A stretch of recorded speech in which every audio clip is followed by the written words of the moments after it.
Ashtin Olviga. May say sa estado ng relasyon kay Andres Mulak. Bibida nga si Ashtin sa isang bagong drama anthology at sa kanyang MediaCon ay hindi naman maiwasang itabi ang estado ng relasyon nila ni Andres Mulak. Ano kaya ang say niya? Alamin natin sa ating video. Good friends po. Wow, ikli ah. Ay, hindi, yun lang kasi talaga po. And siguro yung good friends na parang willing po kami suportahan yung isa't isa po. Anak niya yung good.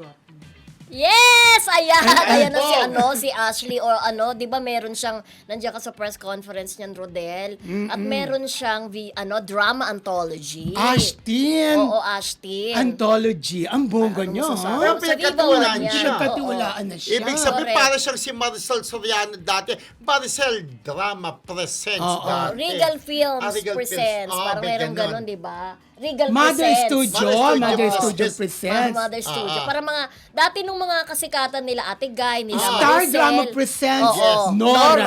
Oo. Diba?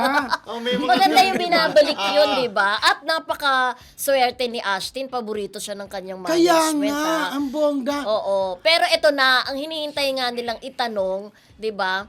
Yung lipstick ko parang mamantika, oh. Hinihintay nilang itanong nga, nung gabing yon ay kung ano ang estado ng nila, nagde-date ba sila ni Oo, ni Andres. Andres. Kaso yung sinabi niya, Oo nga. nalungkot ang mga fanny. Correct. Ano sagot niya? Good friends, we're good, friends. Hindi, sa umpisa naman, ang mga love teams, good friends. Then eventually, nagiging lovers. Totoo Pero ka. hindi lahat Oo, ng love team, totoo ka, friendship. Oo. Hindi lang sa mga love team, maski sa mga ordinaryong tao, Ah. nagsisimula yan sa pagkakaibigan. Parang kayo, di ba? Hanggang Pero, Hanggang sa alam pero na, di friendship ba? yung iba, Oh. kinu-question kapag ka mag-best friend daw, wag daw magiging magjowa. May mga ganun. Kaya siyempre kapag ka lagi kayo magkasama, best friend, nagkakadevelopan talaga. Hindi maiiwasan. di ba? Sinabi mo pa. Pero talaga Ganon. ang puso. Alam mo, minsan nga sabi mga friendship ang pinakamahirap yung na-develop ka. Mas iba daw yung nade-develop.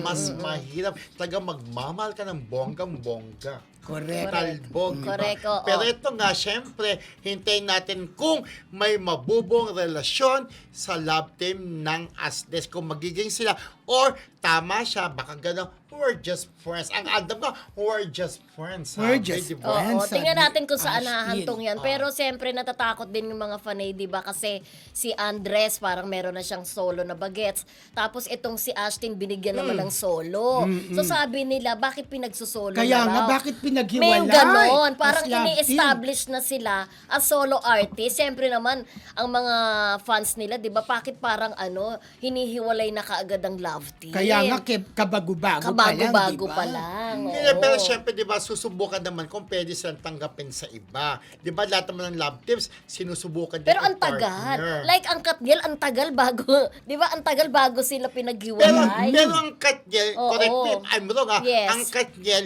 hindi pinarter sa iba, di ba? Yes, oo, Nagkaroon lang hindi ng solo talaga. project, Oo, di ba? pag Kaya love si team, Katniel- love team. Oh, si Oo. Katniel kay Sharon, di ba? Ang tagal na doon. Si ilang Daniel years kanina. na. Si Daniel sa'yo. Aras! Hindi, may action film siyang ginawa. Correct. With Robin Padilla. Pero Yung hindi pa parang siya pinartner. Ama, ina, anak. Parang may ganun ganon. ang title. Oo, Oo. tama. Oo.